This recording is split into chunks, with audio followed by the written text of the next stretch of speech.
Morning and welcome back here to Just the News AM. I am Carrie Sheffield. Glad you're with us. We're joined again by Justin Danhof. He's the General Counsel at the National Center for Public Policy Research. Hey there, Justin. So let's talk about this question of tech oligarchs, big tech oligarchs. This was a phrase that Rudy Giuliani just used in an interview with us here at Just the News. He says that big tech oligarchs they're exerting control that is untoward and they're a big risk to the country as well as China.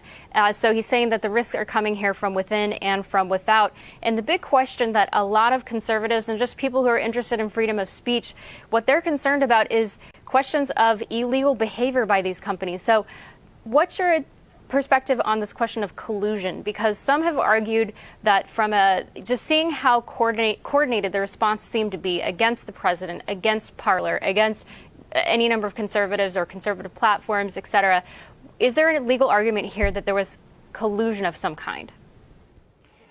Yeah, so I think Parler is the preeminent example in this situation. So if you want to look at, and oligarch's the right term, I would say it's an oligopoly acting as an oligarchy in this situation. So first of all, shame on conservatives and libertarians who for more than a decade have said the free market will solve this, that there's no, big tech may be censoring conservatives, but free market, yeah. Well, shame on us, any of you who said that, because look, they said just create a new platform. If you don't like the censorship occurring on Facebook and Twitter against conservatives, which has been happening for a decade, create a new platform. So Parler did. But then they disappeared Parler. They're like an unperson from George Orwell's 1984 at this point. Okay, so Apple, which operates in a monopolistic way, because if you want to download an app, it can only be done through their app store, right? Well, they went ahead and removed Parler. Then it was removed by Alphabet, Google, Android, iOS. So they're operating in cahoots to ban a platform that they just simply don't like. And they're banning them for the reason that they don't like them. And now let's parallel this to how Apple operates in China. At the behest of the Chinese Communist Party, Apple, of course, deletes many apps from its app store, largely news apps, at the behest of the Chinese Communist Party. And specifically, they deleted apps that the freedom fighters in Hong Kong were using to communicate and to get information and to get news. And so how does that parallel to what's happening here in the United States?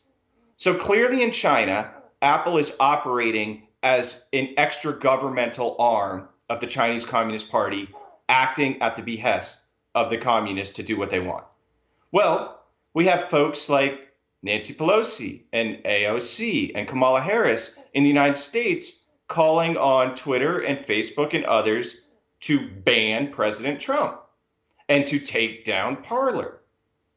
And what are they doing? They're honoring those requests. Are they formal state requests? No. But the argument could very well be made that they're acting at the behests of the leaders of the United States of America.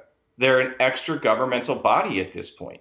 Well, so, yes. Also, what about the fact that these companies, Google, for example, they also get large government contracts, Amazon Web Services as well. Is there an argument to be made here legally that these are basically, because they get so much government money, is this government suppression of free speech? Or is that too much of a stretch because they are technically the corporations are privately owned, but does the fact that they get government money through government contracts give any weight to that argument?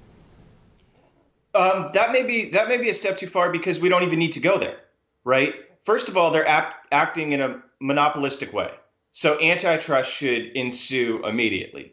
Second, Twitter lost something like 8% of its value after it dropped the president, which was a huge draw for Twitter.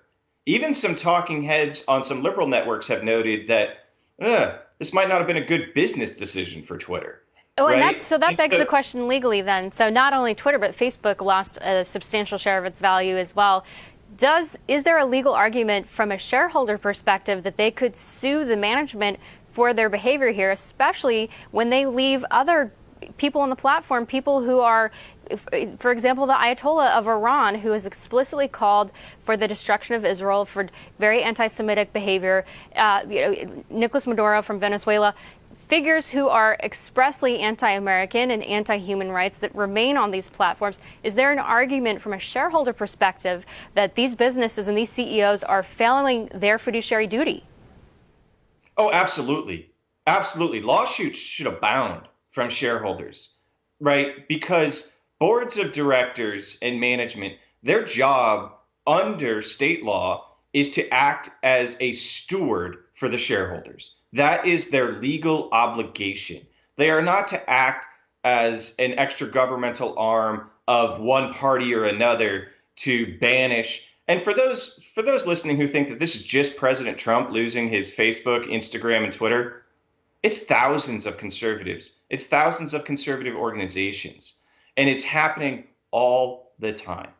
And so, yes, they're acting in an arbitrary and capricious way to appease a political class that has nothing to do with acting as a steward for their investors. So if you lose, like Twitter is probably the best example because President Trump communicated with so many folks through that medium and so many folks engaged with Twitter just for that reason. So if Twitter traffic goes down and their stock price goes down as a direct result of just a political action taken by Jack Dorsey and his lemmings, absolutely the investors should rise up and file lawsuits. They should spring eternal at this point. Well, and it's interesting you mentioned Nancy Pelosi earlier, and again, the piece that our founder John Solomon has out this morning raises the question, what did Nancy Pelosi know about this riot? Nobody here at this network condemns the violence or endorses the violence. We all condemn what happened, the Capitol siege. Every single person who was violently engaged in this riot needs to be held accountable, absolutely. But the big question is, what did Nancy Pelosi know about this? If we know that the FBI has said that they knew about this weeks in advance, and Nancy Pelosi, if it's true, she did nothing about it, the Sergeant at Arms for both the House and the Senate, they declined the National Guard here. Presumably, both those entities spoke with Nancy Pelosi. Presumably, they spoke with her and notified her that this could be happening, and she chose to do nothing. And yet now, after this heinous act of violence happened on the Capitol, that she is now using this moment to pressure against freedom of speech. I mean, these are big unanswered questions that we have to get to. I do want to point out that Gab.com has resurrected President Trump's, at least the archives of President Trump's Twitter, and you can go to Gab.com and you can see the archives there of his old tweets. So this is from Twitter, and they've reproduced it in full from the archives. Do you think Gab.com, do you think they have any copyright issues, though? Could they face copyright threats from Twitter? Sure. It's and we'll see how long it lasts, right? The tech monopolistic nature has waited for their moment to erase anything that they disagree with. And by the way, they disagree with anything that's right of center. Okay. And they do it uniformly. Amazon through their web services, it's just wild the amount of control they have. So if you're a right of center, prepare to be erased. That's what you can tell them. All right, Justin Danhof, thanks so much for joining us here. Thanks, Gary.